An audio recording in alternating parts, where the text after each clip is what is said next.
find out how things are shaping up at Atul Auto. We've got Jitendra, Adhia, who is the President Finance at Atul Auto, now joining in. Thanks so much for taking time out. Just taking off from what we last spoke about when we had you here about the OBD2 norm compliance certification that was pending. What's the status right now? Well, good morning, and happy to share with you that yes, we were able to figure it out, and most likely we are going to roll out the vehicles from this month itself. So things are now settling, and we expect that this month onwards we would be definitely going back to normal business mode. Jitendra bhai, have you got the OB2 clearance then? I mean, are you confirming that to us?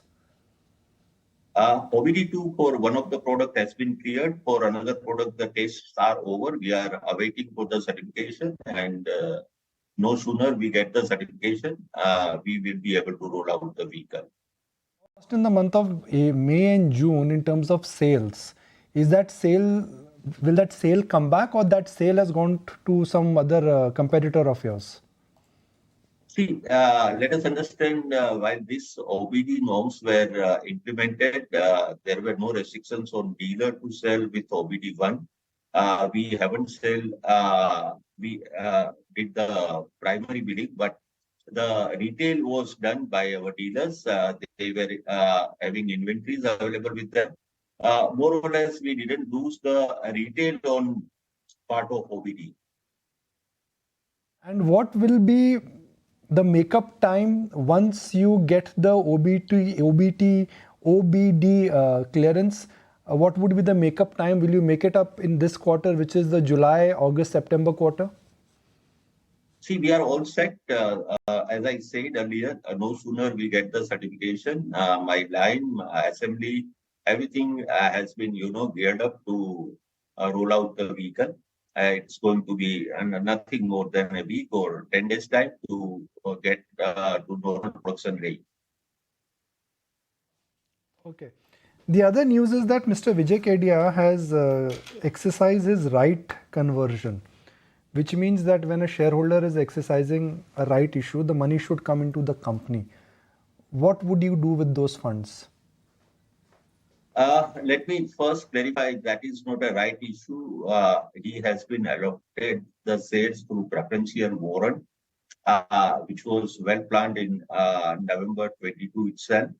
The objectives were very clear. We wanted to clear our term debt, and I am happy to share with you that my term debt is already cleared.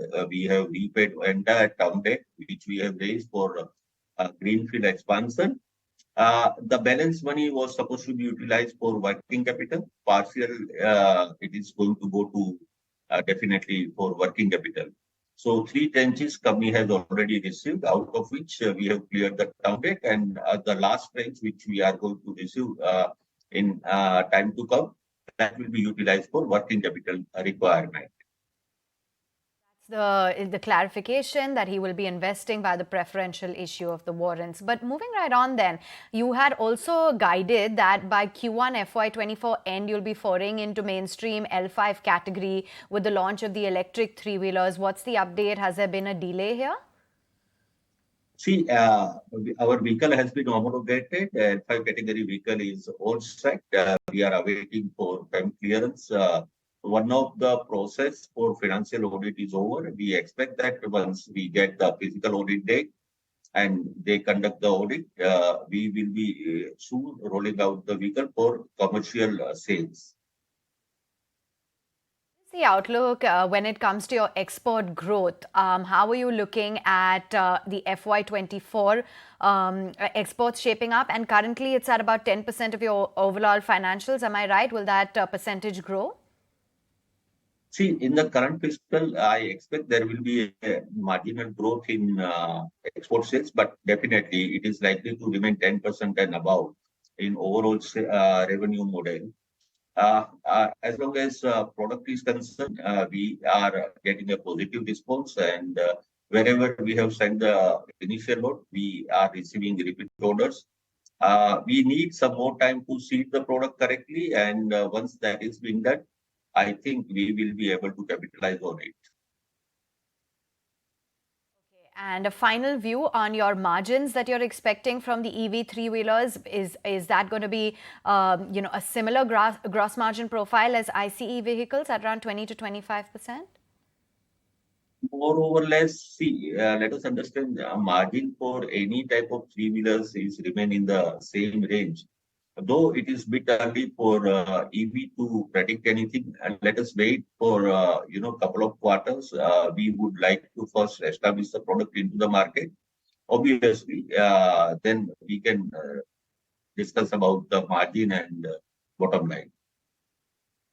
Great to have you on the show today. Thank you so much for joining it, Jitendra, and highlighting where the business is headed next. That's the word coming in from Atul Auto. Let's move on.